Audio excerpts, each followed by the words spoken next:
Você está no canal Eu Estudo a Lição com o pastor Samuel Camilo. Hoje é quinta-feira, dia 20 de junho de 2024. E o tema que estudaremos na nossa lição da escola sabatina será o alto clamor. Esse estudo de hoje é, na verdade, um desdobramento do estudo que fizemos ontem sobre a chuva temporã e chuva serôdia. Existem 3 textos que aparecem aqui no nosso guia de estudos, gostaria de ler os 3 com vocês. O primeiro deles, Mateus 24,14, diz, e será pregado esse evangelho do reino por todo o mundo, para testemunha a todas as nações, e então virá o fim. Abacuque capítulo 2, verso 14, que diz, pois a terra se encherá do conhecimento da glória do Senhor, como as águas cobrem o mar. E Apocalipse 18, versos 1 a 4, que diz, depois dessas coisas vi descer do céu outro anjo que tinha grande autoridade, e a terra se iluminou com a sua glória. Então exclamou com potente voz, dizendo, caiu, caiu a grande Babilônia, se tornou morada de demônios, covil de toda espécie de espírito imundo, esconderijo de todo gênero de ave impura e detestável. Pois todas as nações têm bebido do vinho do furor da sua prostituição. Com ela se prostituíram os reis da terra, também os mercadores da terra se enriqueceram, à custa da sua luxúria. Ouvi outra voz dizendo, retirai-vos dela, povo meu, para não seres cúmplices em seus pecados e para não participardes dos seus flagelos. Esses 3 textos mencionam que o Senhor Deus estará agindo de forma intencional e ao mesmo tempo intensa, exatamente antes do seu retorno. Qual é o propósito do Senhor? Fazer com que a última mensagem de advertência chegue a cada nação, tribo, língua e povo. O texto vai mencionar, de Mateus capítulo 24, verso 14, por exemplo, e o capítulo 24 é muito conhecido, porque é o famoso sermão profético de Jesus, onde ele menciona os sinais que teriam lugar na terra exatamente antes do retorno de Cristo. Ali você vai vê-lo mencionando guerras, rumores de guerras, fomes, terremotos, o amor se esfriando das pessoas, surgimento de falsos cristos e falsos profetas, e a lista é quase interminável. Depois de mencionar cada um desses sinais, ele diz, mas isso não será o fim, será apenas o princípio das dores. Em outras palavras, esses sinais serviriam para poder demonstrar a proximidade do retorno de Jesus, mas não indicaria que o fim realmente havia chegado.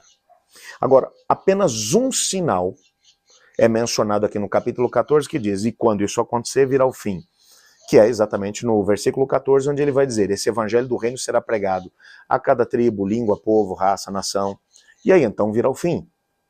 Quando isso acontecer, quando o evangelho for anunciado a todas as nações, então o fim chegará.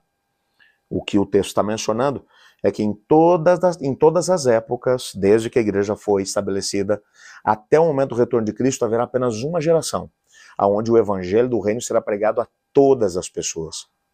É interessante notar que quando nós olhamos para a chuva temporã, como mencionamos ontem, lá em Colossenses, no capítulo 1, o apóstolo Paulo vai mencionar que nos dias dele ainda, o evangelho havia alcançado todo o mundo, conhecido da época que era o Império Romano. O evangelho tinha chegado a todos os lugares no contexto do Império Romano.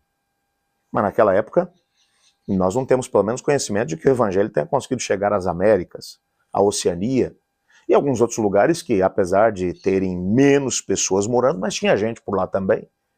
Todos eles criados pelo Senhor Jesus. Mas haverá uma geração em que terá a oportunidade de poder ter o conhecimento total, o conhecimento do Evangelho. A terra toda será cheia da glória do Senhor e terá o conhecimento a respeito de Cristo. Essa geração será a geração que vai ser alcançada pelos servos do Senhor, pelo reino de Deus, através da chuva serôdia, que será essa dotação especial do Espírito Santo, que fará com que esse evangelho alcance os lugares mais distantes da terra. E isso tem que ser levado aqui em consideração. Abacuque capítulo 2, verso 14, vai dizer exatamente isso. Pois a terra se encherá do conhecimento da glória do Senhor, como as águas cobrem o mar. Ou seja, somente através do Espírito Santo de Deus isso vai acontecer. Como é que sabemos? Apocalipse 18 vai mencionar um outro anjo que desce do céu, ele tem grande autoridade, e a terra se iluminou com a sua glória. Compreendemos dentro do contexto da teologia adventista, que esse anjo poderoso, ele representa, na verdade, o Espírito Santo sendo derramado na chuva serôdia, que fará com que a terra toda seja iluminada com a sua glória.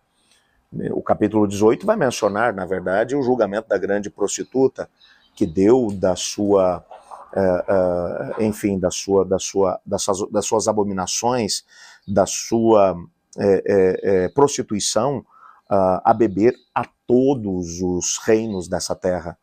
E agora, quando ela está para ser julgada, quando ela está para ser lançada no lago que arde com fogo e enxofre, junto com toda a trindade do mal, com as forças do mal, o que vai estar acontecendo depois lá no contexto de Apocalipse, no capítulo 20, quando isso está para acontecer, na verdade, há um movimento que antecede, que é a terra sendo iluminada com a glória de Deus. O Espírito Santo do Senhor será derramado como uma grande inundação, vai cobrir toda a terra. O livro Grande Conflito, nas páginas 508 e 509, descreve esse mesmo movimento. Eu acho fantástico esse texto, que diz assim: servos de Deus com o rosto iluminado e radiando santa consagração se apresentarão em um lugar e em outro para proclamar a mensagem do céu.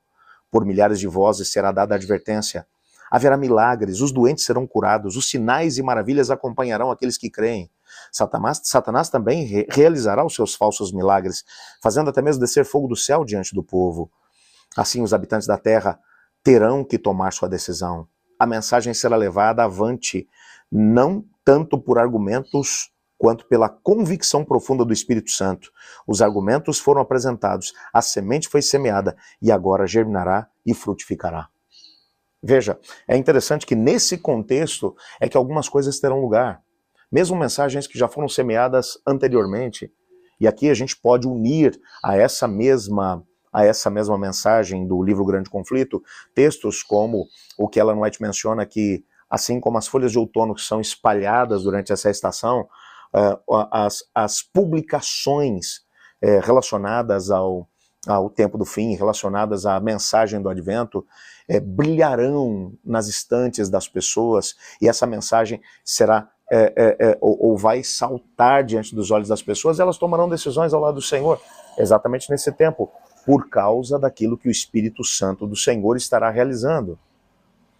Milagres acontecerão, doentes serão curados, maravilhas acompanharão aqueles que creem.